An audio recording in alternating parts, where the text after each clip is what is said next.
seem to be doing really well. Yeah, for the longest time, Rich was still.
And I think others are finding their way, and we will welcome them as well.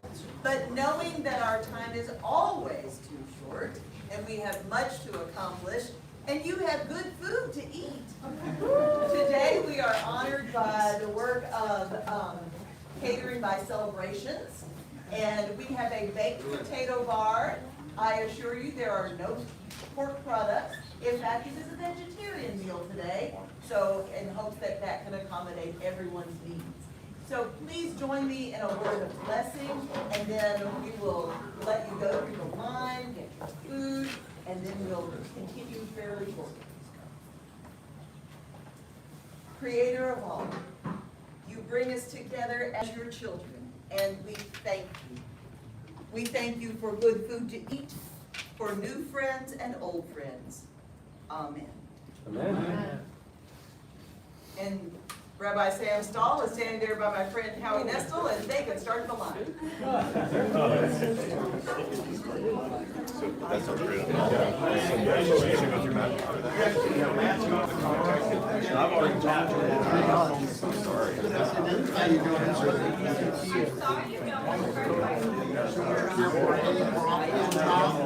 Any fruits, any cheese,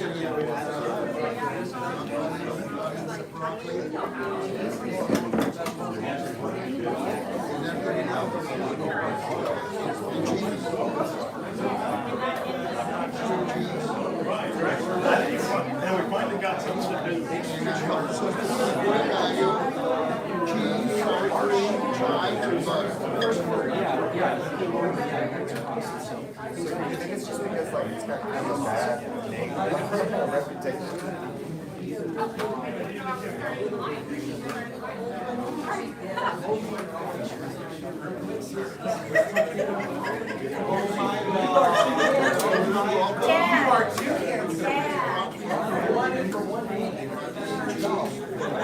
Gotta keep it with the kids. Thank you.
Good, we'll kill the second one.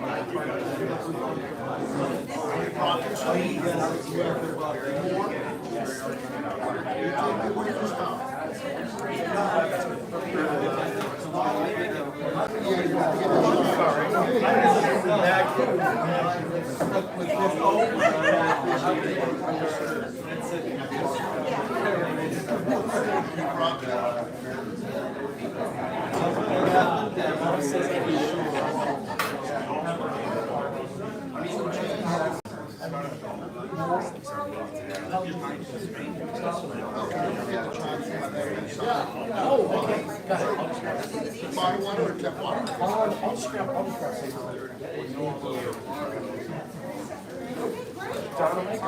Any brothers or?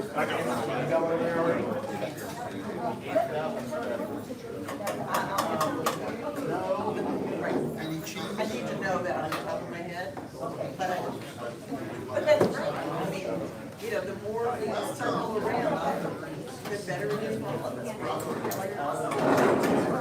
I know I'm welcome in this space, I know I'm welcome in this space. It's good for our minds.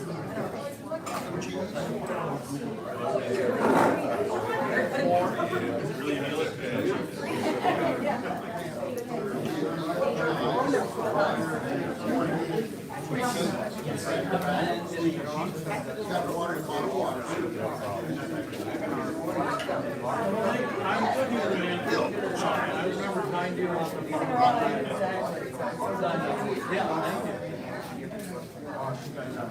Some cheese.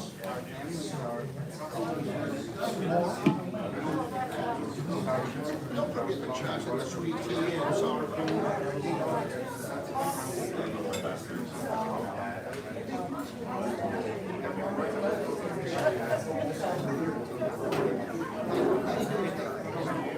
Some cheese. Don't forget the chives.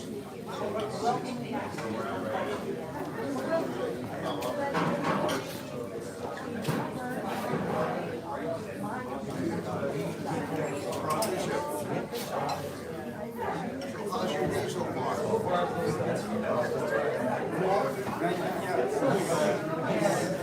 Any cheese?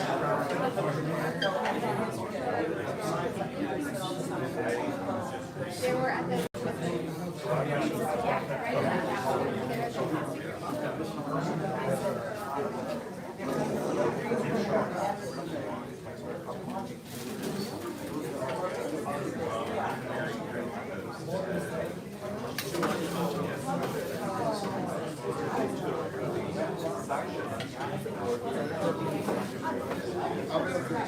Broccoli, sir?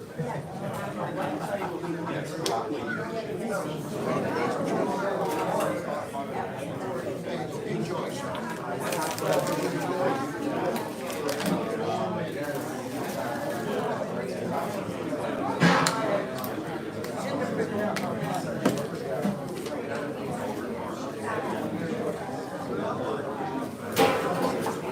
Yes, sir. Sweet tea.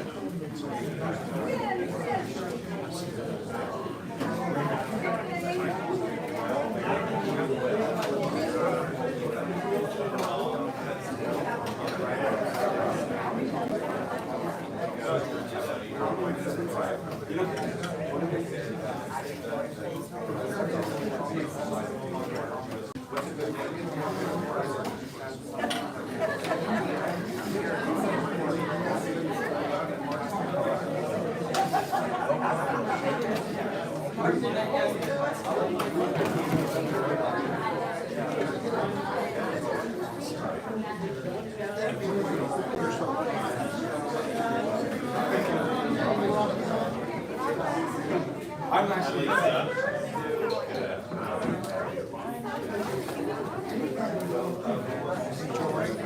Don't forget the chives, sweet tea, and any cheese.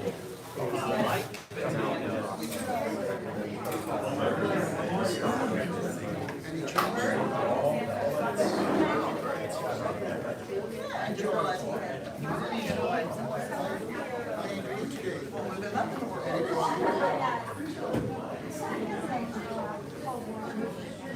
I'll get out way. Right, Bill? You have bottled water, tap water. You're always ready.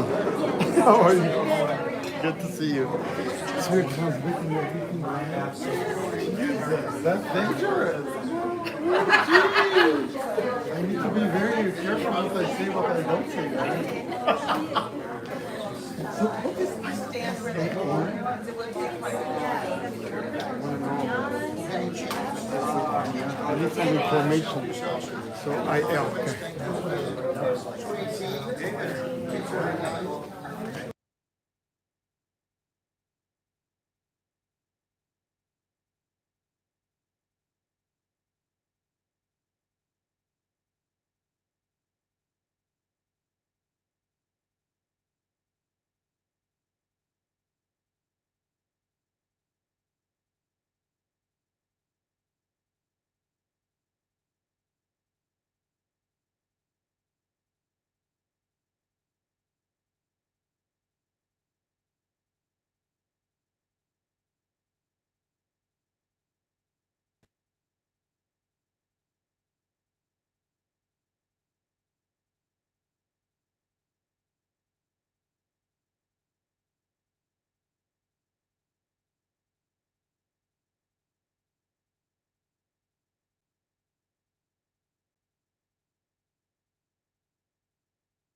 Oh, yeah, I gathered something like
Switzerland. And so, which is so I was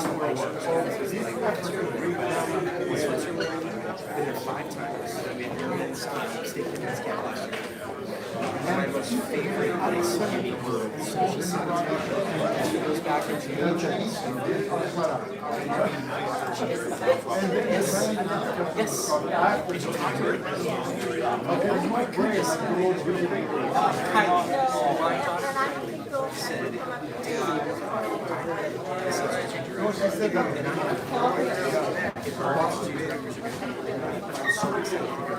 she's leaving to go to Provo. Yeah, she's got to be way in Provo. And so, I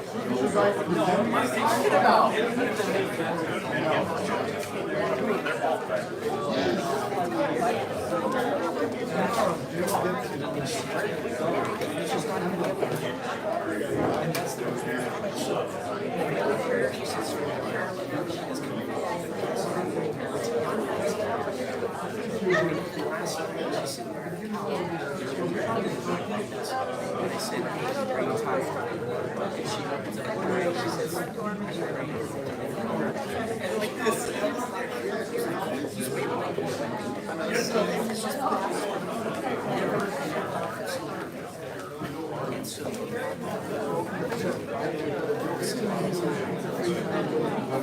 Smith and everything.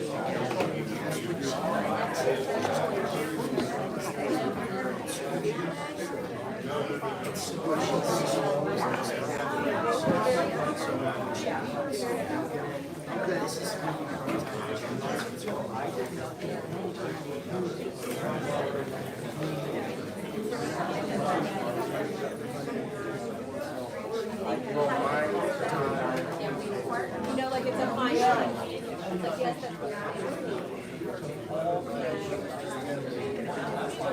that would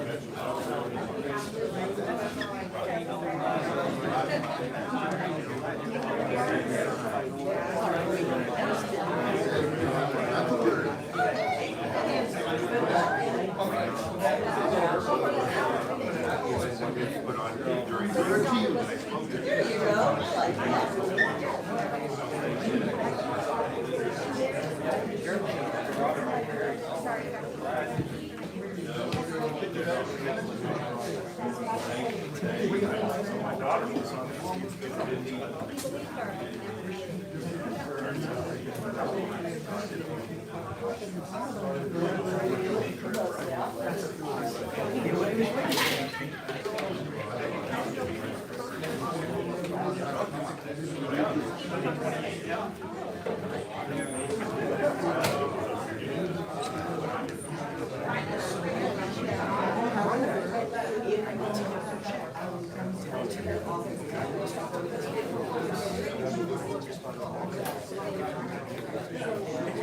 you would obviously probably be a little bit more responsive.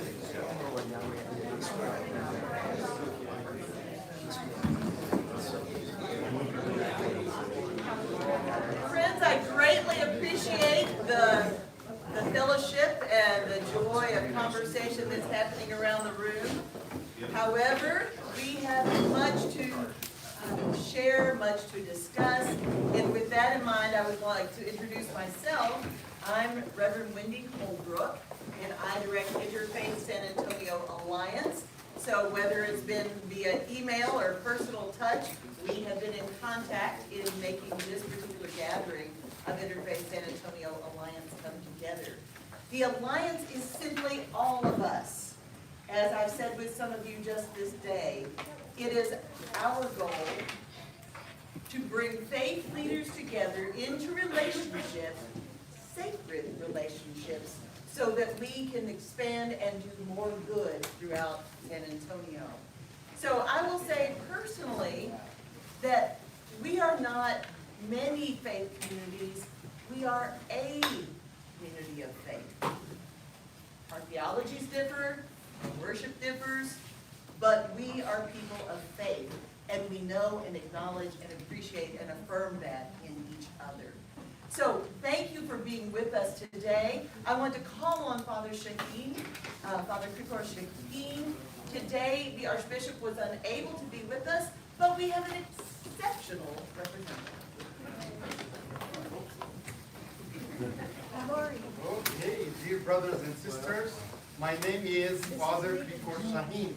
I was born in Syria, raised in Lebanon, studied in Italy, lived in Sweden, lived in France, lived in LA, and now I'm living in San Antonio. So I am the representative of His Excellency Archbishop Gustavo. Archbishop Gustavo sends, of course, his greetings and blessings to all of you, dear brothers and sisters. Archbishop stated this morning that the Catholic Church is in support of this effort to break down walls. And he speaks, and the Catholic Church, of course, speaks against anti-Semitism and all discrimination. And may the Lord, may the Almighty bless all of us. Thank you.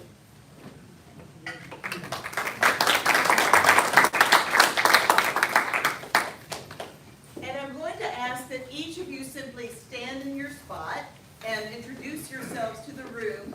And because we are a good-sized gathering and time is short, if you will simply tell us your name and what is your congregation faith tradition. Is that agreeable to everyone? All right. We will start with one of our board members. I'm Garrett Vickery from Woodland Baptist on the north side of town. Hi, Imam Abdul Hakim from the North Side Islamic Center of San Antonio. Maureen Packard with Christ Episcopal and also Greater San Antonio Navi. Hi, I'm Yarif Karen. I'm from Israel, and I worship with the Sahim congregation. Anna Downey, and I worship at Holy Redeemer.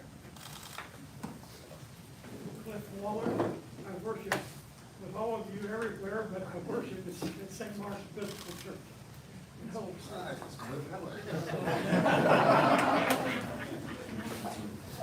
I'm Julie Harrison, and I'm with First Baptist San Antonio. Don Larson, I'm with the LDS Church in San Antonio. Lieutenant Colonel Kevin Rasmussen, I'm the Communications Director for the San Antonio stake of the Church of Jesus Christ of Latter-day Saints. I'm James Facer. I'm the Director and Coordinator for Seminaries and Institutes of Religion for the Church of Jesus Christ of Latter-day Saints. I'm Lori Perry, Catholic with the Archdiocese of San Antonio. Judy Roberts, Jewish. Lisa Stein, I'm with the Jewish Federation, and I worship at Congregation of ISAA. John Gaines, I'm a member of the Baha'i Faith in San Antonio, Texas. Michelle Gaston, Baha'i Faith. Lucas Gilliland, I'm a member of St. Mark's Episcopal Church. My name is Howie Estelle. I worship at Congregation of Louis Stockton, and I'm just glad I got to go before Rabbi Stahl. I'm Sam Stoll, the Rabbi Emeritus of Temple Bethel. Bird Bonner, only member at Laurel Heights United Methodist Church. Hi, I'm Rabbi Ricky Ahmad, and I serve as the Executive Director for Congregation of Louis Achim, and I'm thrilled to have so many of our members here. Thanks.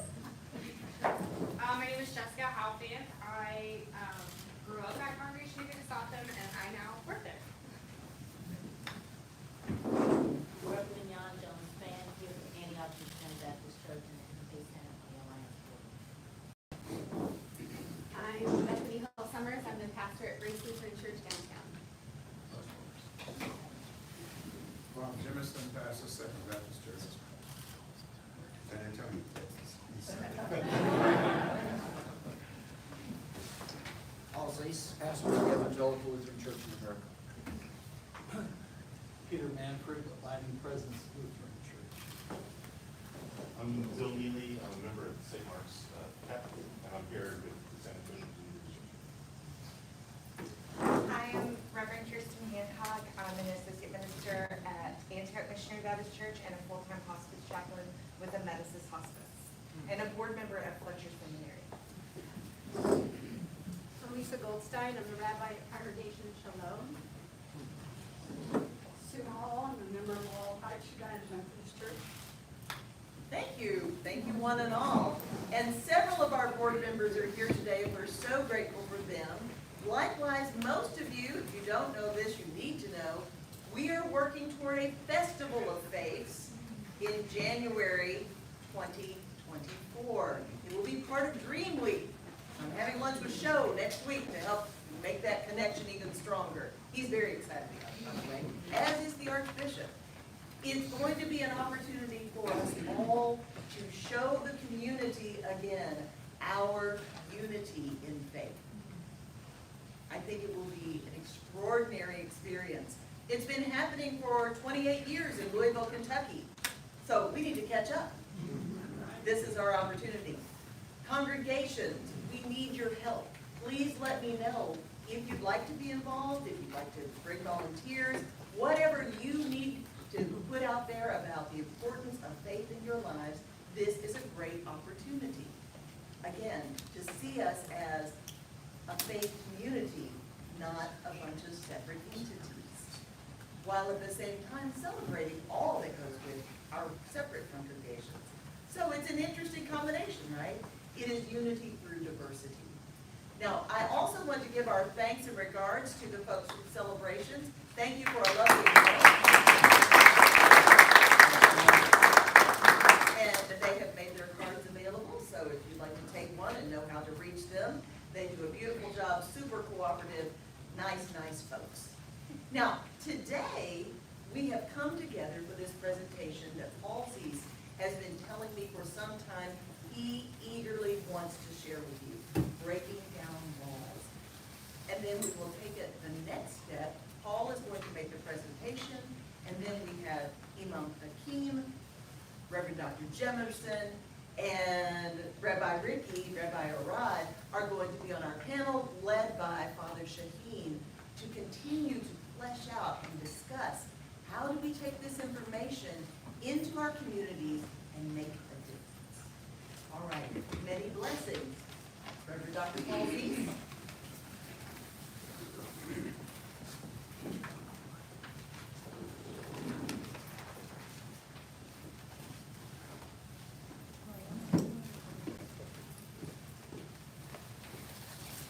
Am I here? I don't see it. I was gonna say. Do we know anything about the Does microphone? this one work? Is it working? Because there's microphones sitting up there, but we don't know how to turn it on. They're not turned on? There's not really a need for it. Let me go get Megan. Is it one that works? We're trying to find out. Okay. Testing.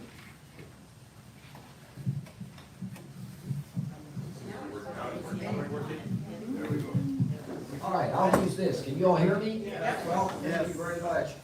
I was wearing a mask earlier because, just so that you all know, my wife has serious stage 4 breast cancer, and I'm trying to avoid as much exposure as I can to COVID. But I also know some people do better when they hear a speaker delivery a little bit, so that's why I'm taking it off for the presentation.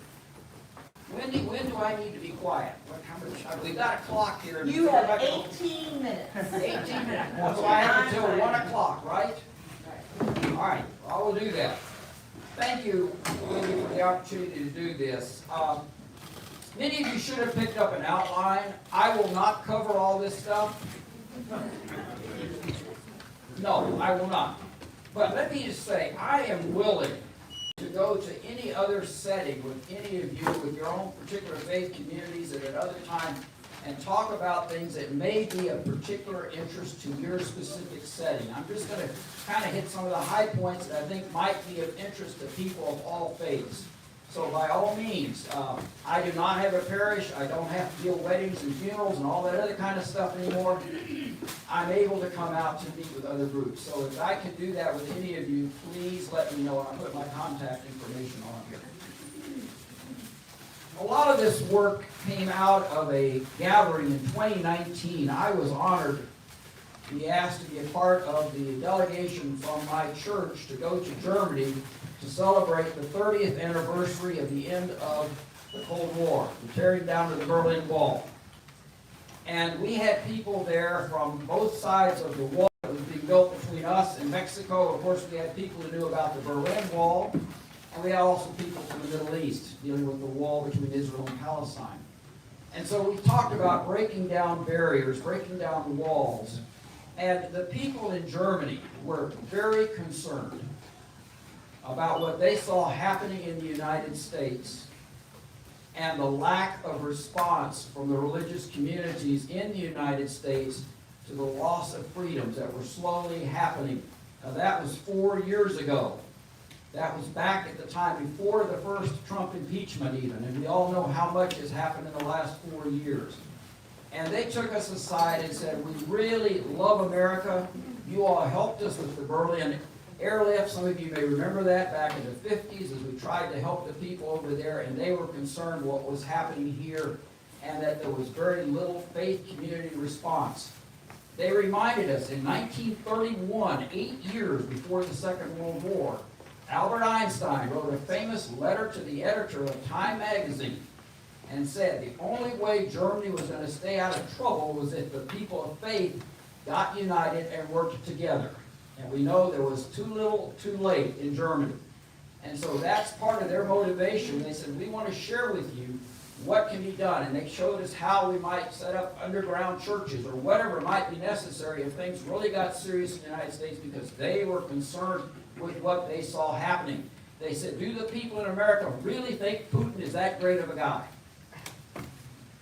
Do the people in America really have a concern? And I shared with them what I thought was a reality in 2019. I said, in Texas, I think you'll have more people concerned about the health of the Dallas Cowboys than about the health of America's democracy.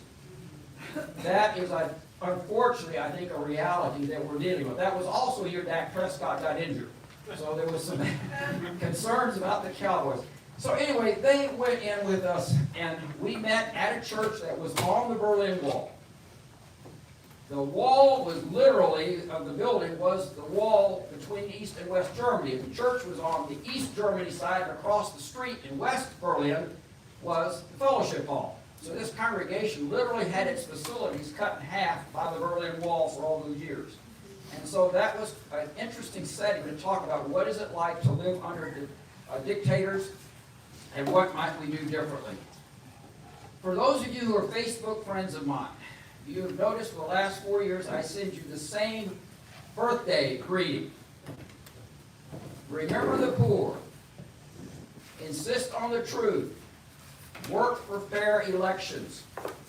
Those were the 3 primary emphases that we were told if you're going to resist autocrats, dictators in your country, you've got to work those 3 all the time, because all 3 of them are important. So what I want to do is go through those 3, and then I'll touch on some of the other items that are in this outline that might be of help to us as well, and the panel will take over at 1 o'clock, okay?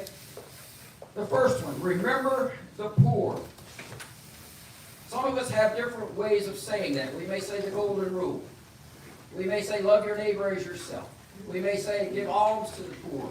But whatever we do, there is among most all religions a common concern for the poor and the outcast. And we know that was a big problem in Germany. The people who were being put down included Jews, certainly, but also homosexuals, gypsies, Jehovah's Witnesses, people with physical handicaps. Now in this country, we might add to the list trans, immigrants, people of color, a lot of other groups. But it's the same basic principle. They said, when you have a dictator, they will not pick on just one group, they will pick on all of the weak and the people who are hurting. And so they said, be aware of that. I was happy that Wendy sent out the note, from Martin Niemöller, famous Lutheran over there, who said, when they came for the socialists, I'm not a socialist, who cares? When they came for the trade unionists, who cares? I'm not a trade unionist. When they came for the Jews, who cares? I'm not a Jew. But then there was nobody left with me when they came after me. And that's the kind of attitude that we need to have, is we're with one another. We may not agree on a lot of things, but we need to be united and at least concur that we want freedom and liberty for everybody. That's part of what the United States was created for. Many people came to this country to have that kind of freedom, and so we need to protect each other. We may not be part of the group that's immediately being attacked, but we have to stand by them. And that's what Niemöller emphasized the Germans unfortunately did not do soon enough. They let things go on year after year after year. So that's one thing. Remember that. In this country, as we know, virtually every racial, religious, and gender minority has had it rough the last several years. There is not a group that hasn't had some kind of increase of problems. And so it's not just one group. We need to be working with one another and note what's happening here. So there have been attacks on all kinds of groups. So that's the first one. Remember the poor. That brings all religious groups together. The second one, insist on the truth, brings a whole society together. Because the truth is so central to so many parts of our life.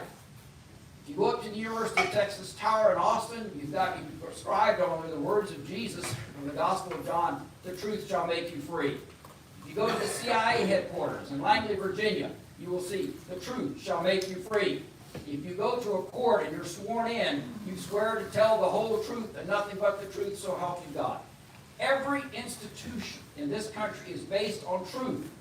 Nothing works without truth, whether it's a marriage, whether it's a community like this one, wherever. If you're not insisting on the truth, you're going to have serious problems throughout the culture. And one of the things that dictators love to do is get people to question the truth. Because if people get confused enough, the dictator will say, well, I know what's truth, here's what we're going to do, and they do it. And we look in our own country, and I listed here a number of institutions in our own United States that are under attack. Science, the judicial system, intelligence agencies, classrooms, libraries, news media. You go down, most every group that is trying to either find or communicate truth is being attacked for some reason. And we're getting to where we don't know what to believe or who to trust. But the dictators say, trust me. That's what we have to be aware of, and that's what was happening in Germany. So I mentioned that as the second thing for a society. Insist on the truth at all levels, because that's so important. And then the third of those three foci, work for fair elections. Elections are what's central. Minorities need to be able to participate fully. That was part of the civil rights movement, was to try to get people the right to vote. And we know that there are all kinds of efforts in our own country. We are struggling as a democracy. You know, someone rated top tier, second tier, third tier democracies in the world. We are not even rated among the top 30 democracies anymore. And I listed there a number of things that come up. The Electoral College, gerrymandering, campaign financing, restrictions on voting. All of those things are a part of the problem. You put it all together, we are not the democracy we should be. And it's no wonder people get frustrated when we know that 80% of Americans want things to happen and it's not happening. And we see roadblocks and all kinds of reforms and things, this doesn't happen.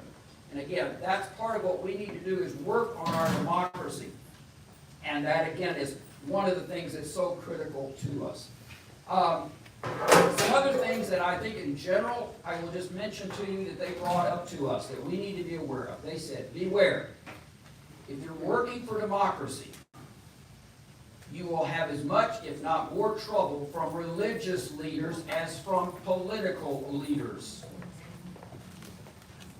And that's something we have to keep in mind. We remember the Oscar Romero, the Desmond Tutus, but they unfortunately tend to be the minority. And I just mentioned in the notes here what's happening now in Russia and in Ukraine with the patriarch in Moscow being Putin's biggest supporter and saying this war is a great idea. That kind of thing has happened repeatedly. We had it in the United States with the civil rights movement. You remember the moderates and Martin Luther King Jr. had the right to. We had problems, obviously, in Germany with the treatment there and the tepid response from the churches. We see that common, and they said that's one thing, remind people of that.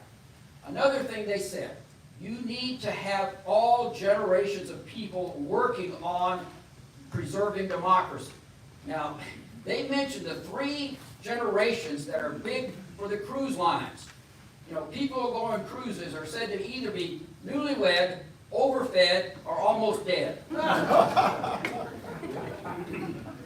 Well, if you've been on a cruise, that's not far off. All right, I'm in the nearly dead generation. What should I be doing? They said, share your wisdom, because you have the years, you have the experience, you know your tradition. You need people who are rooted in the tradition. The folks who are the newlyweds, those are the ones who may go out and demonstrate or go out and tear down Berlin Walls or whatever has to happen. The people we were talking to are now in their 60s, they were in their 20s when the Berlin Wall came down. And in the middle group, communication is critical, because you've got to have people who are strategically involved and who are able to get information. And today, with the internet, we've got to pay attention to that. Tearing down the Berlin Wall, the biggest communications challenge was finding someone who could get a ream of paper to a mimeograph machine. Now that may sound like that is a long time ago, but they had to be very strategic so they could run off their posters or whatever and go out and communicate. Another thing, be consistent. This is not a flavor of the month effort. And we've known in our own country, we've had several people say, well, let's just get through the next election and we don't have to worry about our freedoms anymore. It doesn't work that way. You've got to have people have a long commitment over a period of years. So when you're looking at folks, consider that. Another thing to consider, personal risk. One of the greatest assets I have in the church to be able to do this work is my mortgage is paid. I'm serious. When you start looking and asking people to take risk, if they've got debts from school, if they've got kids to put through college, if they've got a big mortgage payment, and especially in a country now where 60% of Americans are living paycheck to paycheck, they can't take the risk. So be considering who is able to actually take a risk and take a hit and not suffer too much personally. So that was another aspect they said was very, very important to do. Be aware of efforts to divide communities of faith. We know now in the Texas legislature, we have proposals to post the 10 Commandments in all of our public school classrooms. Rabbi Sam Stahl remembers when the two of us plus Pastor Tom Hager, a Presbyterian, talked to a group about putting 10 Commandments up in public schools. Now, Tom Hager is a Presbyterian. Well, guess what? Jews have one set of 10 Commandments, Lutherans have another set of 10 Commandments, and Presbyterians have a third. Now, which one are you going to put up without offending the other two? I'm serious, in a public school classroom, even among people who believe in the 10 Commandments, let alone other faiths who don't have such things. That is part of, again, the strategy is to get people divided, Jews against Presbyterians, against Lutherans, or whatever, so that we cannot address other things where we need to be working together. So be careful of efforts to divide us, because they're out there. And we know what the program is all about, and that is to try to weaken those who are trying to work to maintain democracy. And then some challenges. White Christian nationalism is real. We know we have to deal with that. Many of our denominations among mainline Protestants in this country are weak and struggling right now. They have a lot of internal issues and other things going on. Beware of false equivalences. People will often say, well, both sides are wrong. Well, but there's often more guilt on one side than the other. So we have to figure out how to deal with that in our own tradition. And then in general, I listed there a current challenge. By and large, for people in my generation, when I was growing up in a church environment, we considered the opposition to be liberal, foreign atheists. Now our biggest problem tend to be conservative, domestic believers. A big shift, and a lot of people have not been able to make that shift in their lives. And so we're going to have to work with them wherever they are and help them realize, hey, the world isn't what it was 50 years ago. So anyway, those are some things that I was going to mention to you all. One thing I am also doing, for those of you who are Facebook friends, is I do 2 posts a day, and I'm using the old Karl Barth method. He was perhaps the best-known Christian theologian of the 20th century. He said in that time, Christians should have the Bible in one hand and the morning newspaper in the other. Okay, we'll take the newspaper and change it to the internet, and for Bible we may want to put your religious tradition. But he said, and what I think we find now, we have a lot of people doing political commentary. That's helpful. We have a lot of people doing devotional work. That's helpful. We don't have enough people combining the two and pointing out the intersection between religious faith and what's happening in the world. And so that would be something in every tradition. You can take your own tradition and figure out, what does that look like for us? How can we make that to where people will see their faith and their life in the world coming together? And we did not have enough of that for World War II. That's something for us to consider now as well. Avoid partisanship. Engage people who have power if you have them. Otherwise, you may have to work with the folks you have. Bonhoeffer was famous because he also had a PhD, came from a big family, was wealthy, lived in the affluent part of Berlin.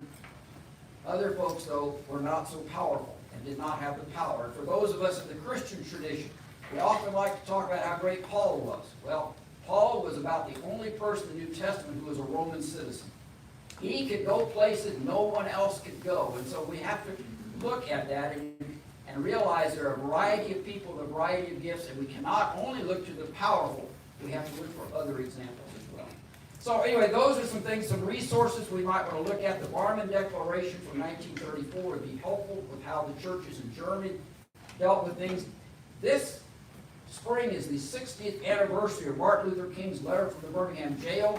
That would be another excellent resource, because King is using a different language, but he's dealing with some of the same issues we're dealing with now.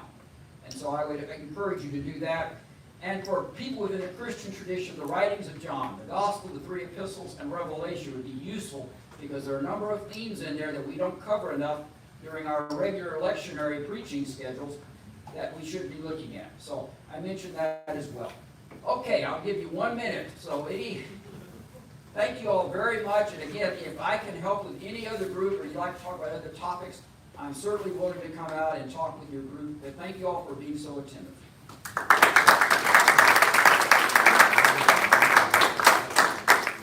Thank you, Paul. So if our panelists will come and take their place, Rabbi Arad, Dr. Jefferson, Imam Hakim, and our facilitator, Father Shahid. And we're all friends here. So this is a safe place to share your heart, share your information.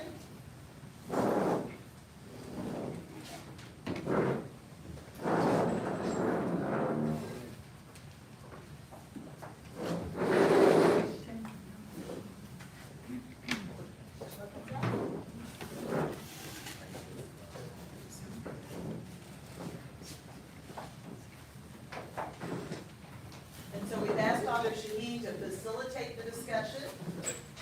Or Shaheen, I think I added a letter there, sorry. Thank you so much.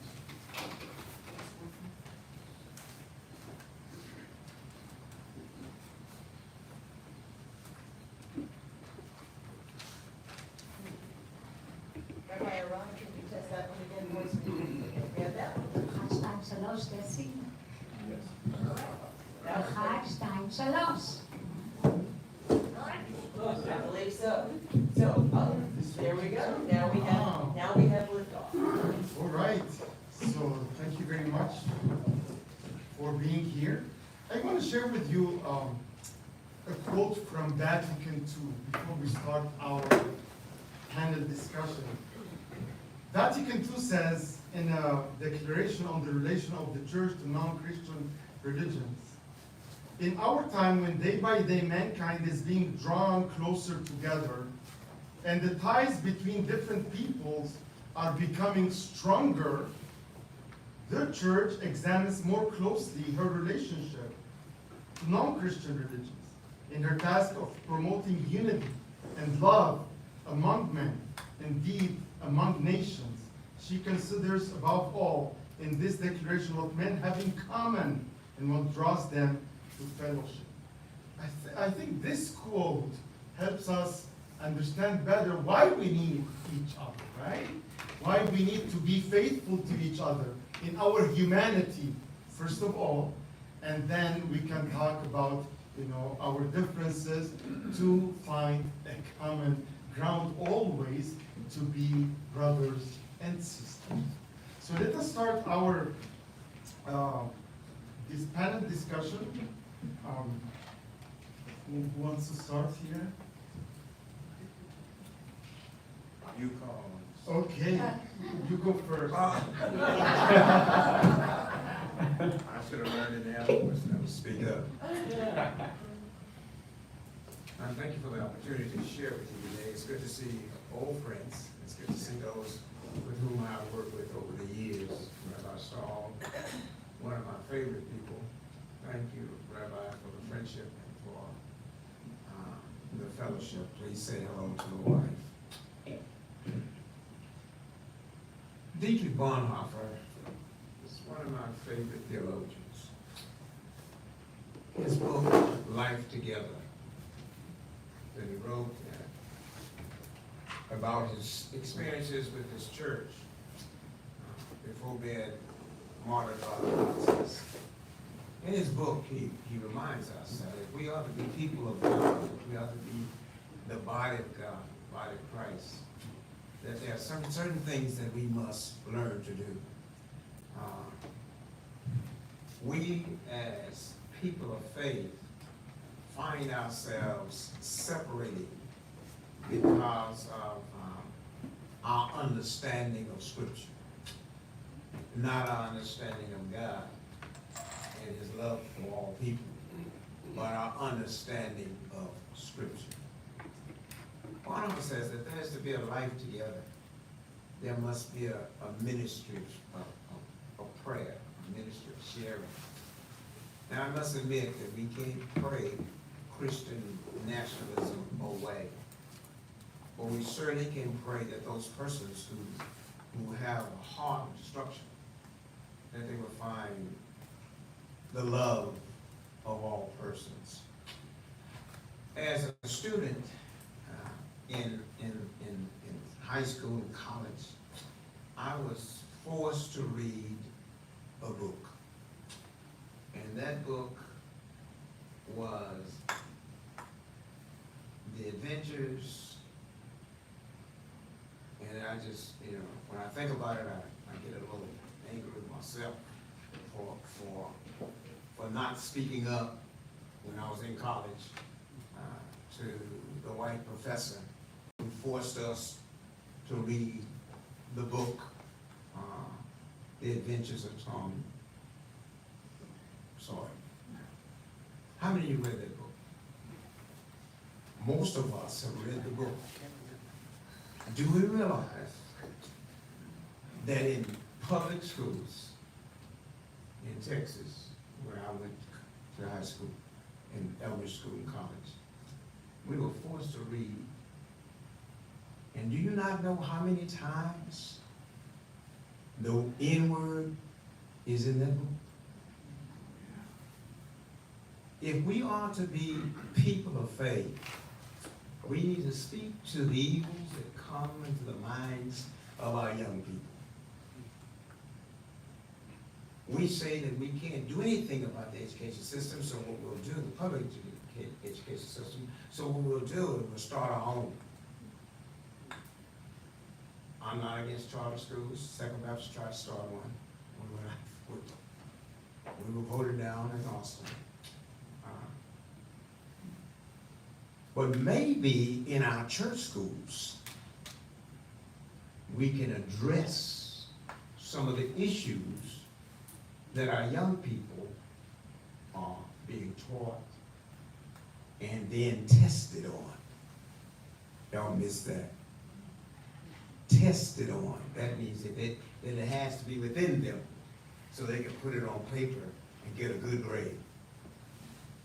I must admit that every time I heard the word, and we had to learn, we had to read and learn and speak it. And the professor, he was great. He could articulate that, and the way he said that N-word, it was painful to me, and I'm sure to other students. So, it is our people who are part of our churches and our synagogues and our mosques who teach. My question is, where is their faith and where is their commitment to excellence in serving and worshiping the Almighty God? So I think that we need to look at how we communicate our faith in the classroom or in the Sunday school or whatever teaching mechanism we have. That's number one. Can I finish all of mine? Well, we probably need to hear from somebody else. That's why, Rabbi. Okay. Well, my friend, thank you. I could not agree with you more, and I also wanted to open my remarks about, first and foremost, books and education. Because when we don't have the truth, when we don't teach the truth, we really do teach a lie. When we tell schools, sorry, could you please take all the Holocaust books out of the curriculum? We teach a generation that is ignorant. But what happens when we have ignorance? Ignorance breeds fear, misconception, misunderstanding, and lo and behold, it does breed hate. Hate comes from ignorance. And education of truth brings compassion. And I just want to tell you a very short story, I promise, yes, about what education can do. 1979 is when I left Israel and I came to the United States. Immediately, love at first sight. I fell in love with the United States, and I'm saying, I can actually be Jewish here in the United States and practice in a more liberal way because I came from a very Orthodox, strict background. I'm staying here. But then I remembered my grandmother told me right before I went to Ben Gurion Airport, took an El Al flight, came over here, and she says, Ricky, come here. I want to give you a gift. This is a mezuzah. You put it on the doorpost of your house. Do not ever be afraid or embarrassed that you are Jewish. This mezuzah has inside the declaration that you believe in one God. Don't ever hide the fact that you're Jewish. Put it there. Not a problem. I thought to myself, I probably would be very hungry and very poor in a few months. I'll finish my money. I'll probably be back in no time. But no, I actually got myself an apartment. I put it there. It became too expensive. I had to leave. I took everything, but you know what I forgot? I forgot my mezuzah on the doorpost. And when I took everything out in my new apartment, I said, oh, my mezuzah, who knows? Who went in there, that apartment? Probably somebody who has complete ignorance. They're going to say, what is this thing on the doorpost? And they're going to put it in the trash.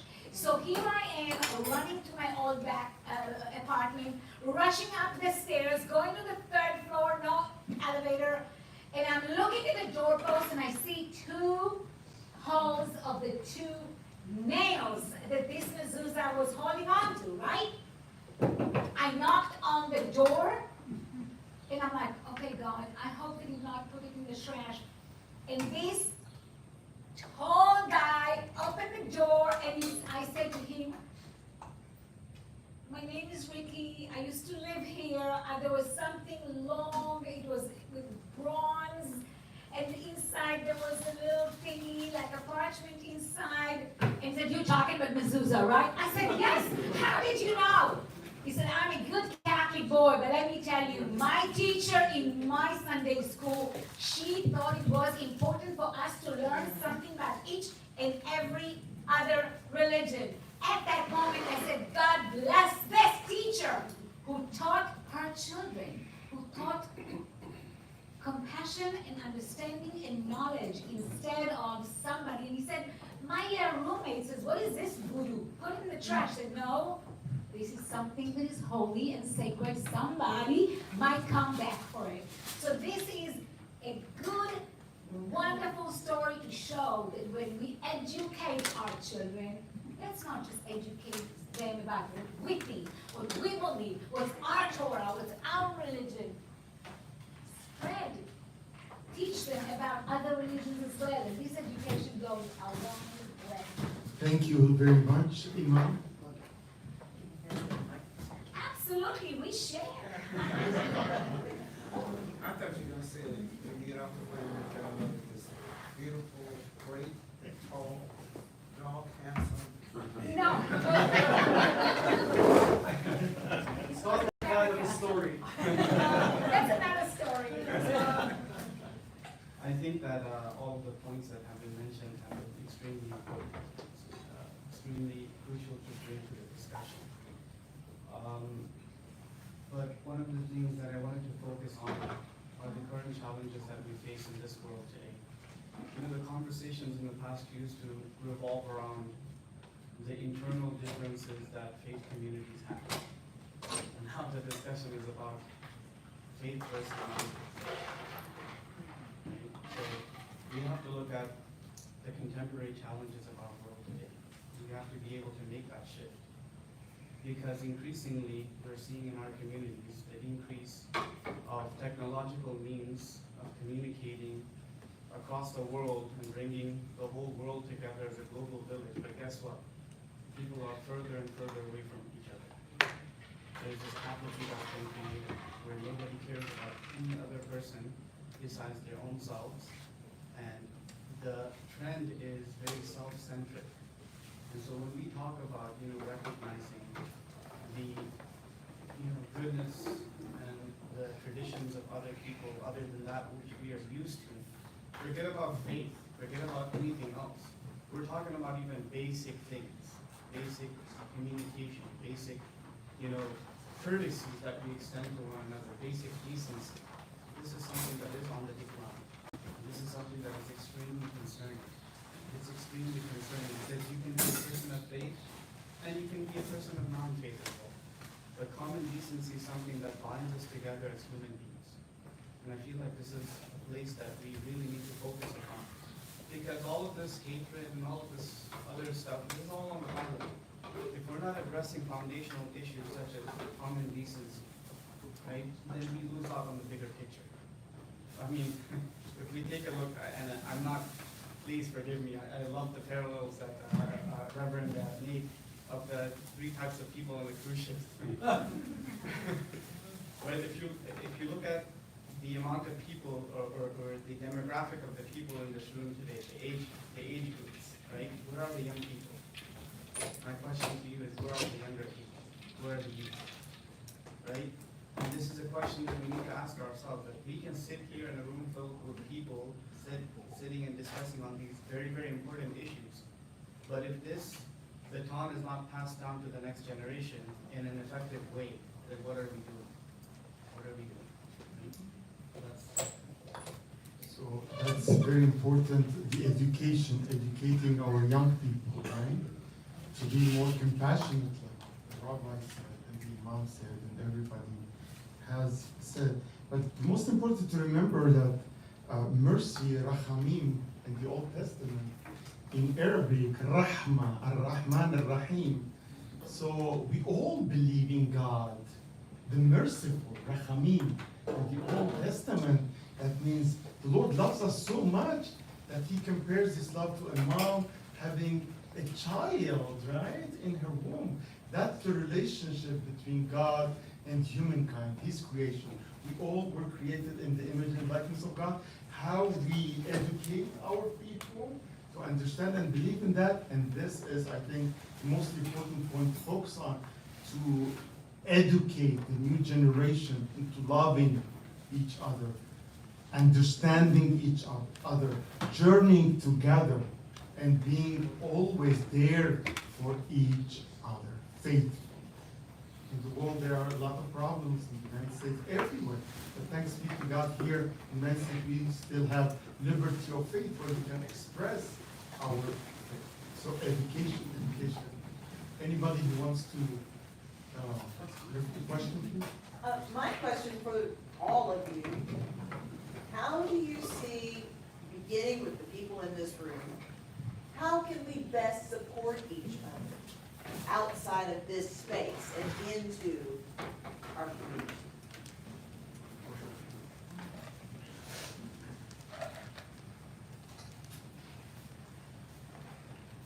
I think that for me, whether it's catechism, whether it's Sunday school, whatever it is,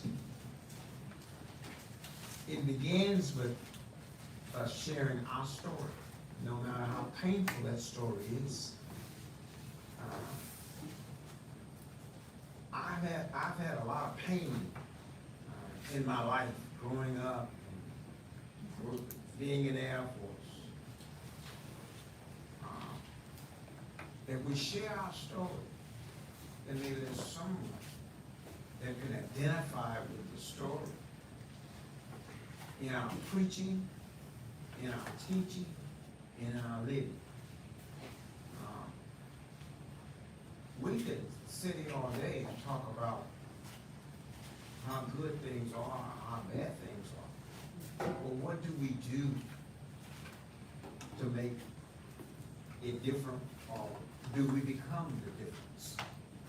I hope that we become the message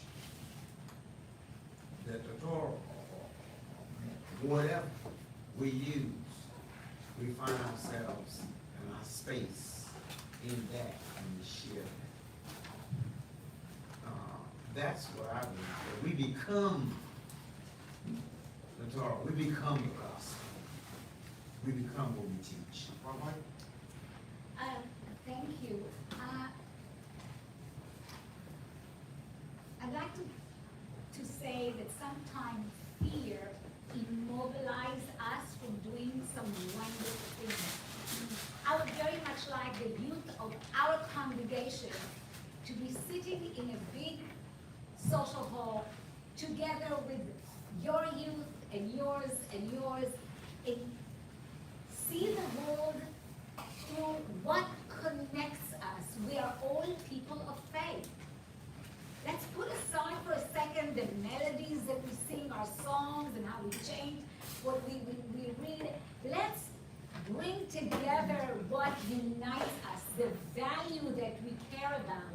And we will be surprised how many teenagers and youth will say, really? You believe in that too? And that also, I mean, this is the foundation of our religion. helping the poor, stick to the truth. Speak up when you see something terrible happens to someone else, regardless if this someone else is your friend, your neighbor, or your enemy. When it's wrong, it is wrong for all of us. But we are afraid. No, this is my youth. I don't want them to be, become too friendly with youth of other place of worship. It might hurt. We need to take sometimes the risk. And just like we all sit together, our youth can really benefit from doing some wonderful mitzvahs and tzedakah and volunteerism and great project for the city, working together. Let the world see what we can put together when we bring what unifies us on to the surface. That is what needs to put the marching orders into place of what we want to do. Let's put it into action. Thank you. Can I say something? Rabbi Shaul and others may remember in the mid-early 90s, we had a young lady who worked for the National Conference of Christian and Jews named Marty Murray. Marty had a program that was called Camp Anytime, where youth from all faith groups went and spent a week or 2 weeks out in the wild. I don't really what it was pretty nice. But many of them were changed and began to educate parents about their experience in life together with others. Sermon of Kierkegaard talks about the leap of faith. And that's what we must do. We must take the leap of faith. I'm not saying suspend everything that's ethical, integrity and all that. But put it together and stir it up. We need to stir up what we got. Rather than asking for more sugar for the coffee, stir up what you got. Thank you.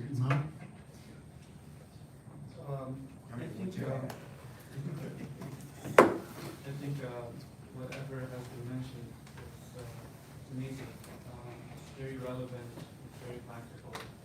One of the things I think, I know this is unique to San Antonio. We moved here in July 29th, and then we had the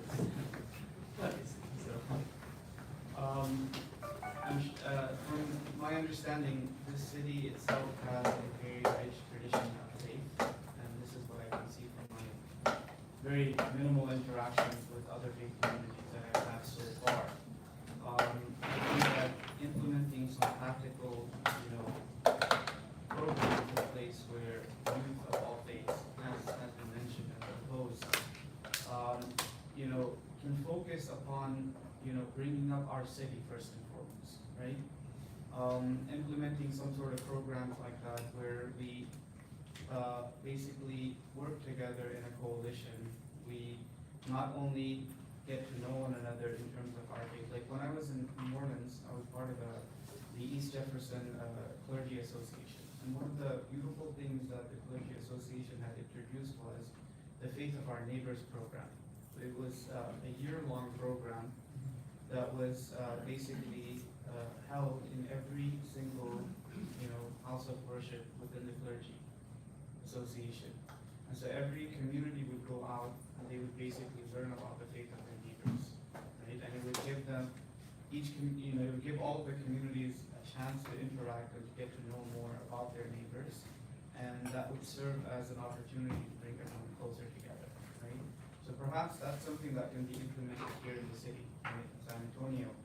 And also along with that, I really like your first point that never forget the poor, right? Never forget those that are less privileged than us. So on the surface level, if we can, initiate some programs that can focus upon bringing that much needed support and aid to those that are less privileged than us, and work together in, harmoniously and collectively, I think this, you know, when you're in the trenches together, then everything else goes out of the window. When you're working together hand in hand, when you're eating together, when you're sitting together, when you are working together, that's the strongest way to create bonds and relationships. And I think that's very important. Thank you very much. Other questions? And we have time for one. Okay. We're getting close to our close. All right. Yes. Something I'm trying to, as we walk away from here, okay, what is the action?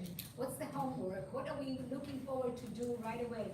I just want to share with you, you might think it's a good idea, or a bad idea, I thick skin, I can take it.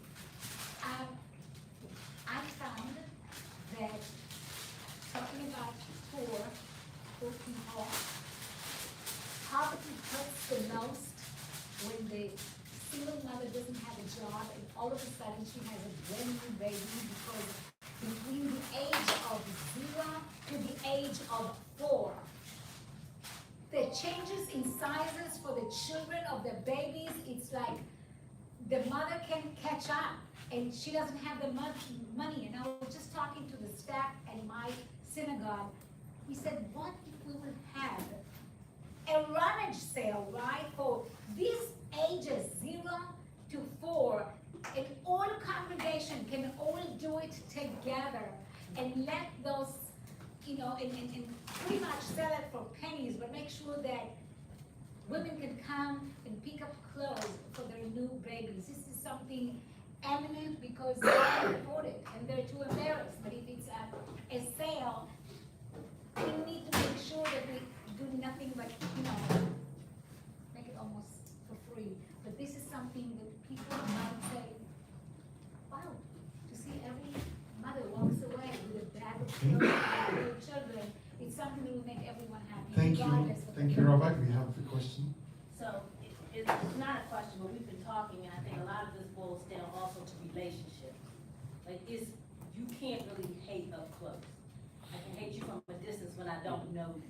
But when you start building relationships, it becomes a little more difficult. And one of the things that, and Rabbi Stahl knows this, like Antioch and Temple Bethel, we do a quote exchange. We've been invited this year. We were invited to Seder dinners. My husband went, came home, couldn't stop talking about it. It's those relationships. You start learning what you don't know, and you start recognizing we have these things in common. And we're even going to DC together to see the Holocaust Museum and the National African American History Museum. So as congregation, we're gonna have to reach out to other people and say, how can we connect? How can we connect our people? I remember for a year before the pandemic, there was a gentleman from Temple Bethel, and he sat through our Bible study for like months. And we had questions, and we had discussions, but it boils down to getting to know one another one-on-one. And Imam, I appreciate your comment about human decency. Just the basics. You walk in a room, I don't know, I was taught I walk in a room, I speak to somebody. Somebody says hello to me, whether I know you or not, I speak back. And somehow we've lost that. We've lost just to be kind to one another. And I think we can all just do that. If we just do the basics, let's just be kind and see where it gets us. But thank you all, I really appreciate it. Thank you so much.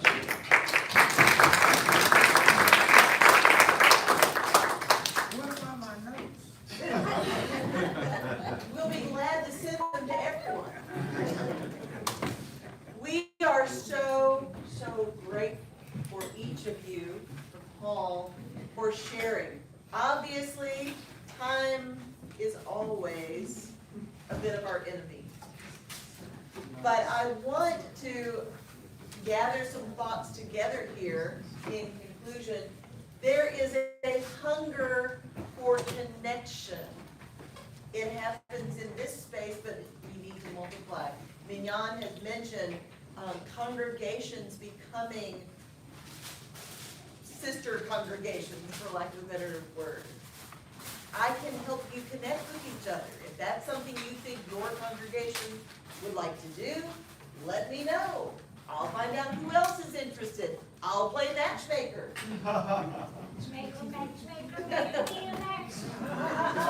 we did one in Agudas many years ago with a mosque, and I became friends with a couple of the guys from the mosque. And then I saw them around doing business, we became friends on Facebook, and now we've done business together, all because of that one dinner that we did. So I say we're ready to do it. So a lot of things happen because we don't live in isolation, right?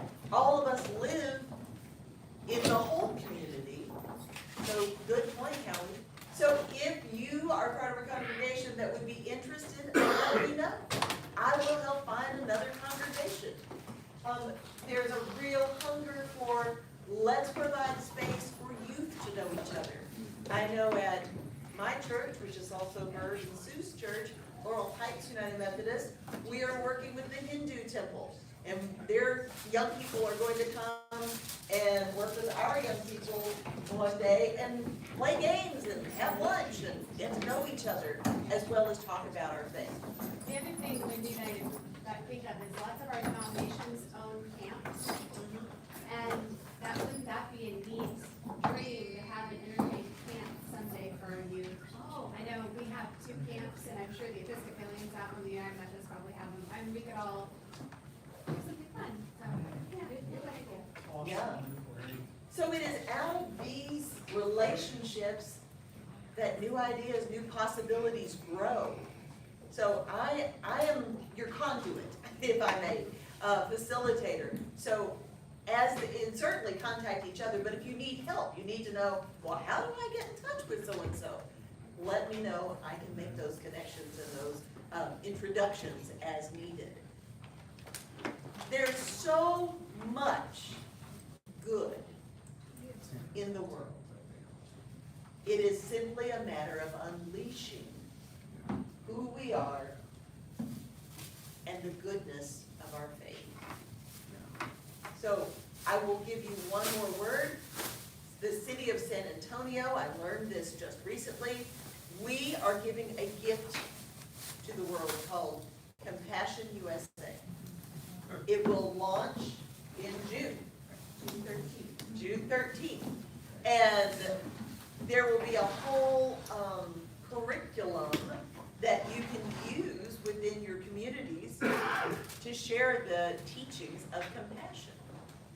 And so I encourage you to do that. And if you're not already receiving the newsletter, come see me. I'll make sure we get you on the list, and I'll keep you updated on that. So you'll know about this great opportunity that's so inspiring that we in San Antonio, that our local community, our government has decided, hey, this is a gift we can spread, and we're all a part of that.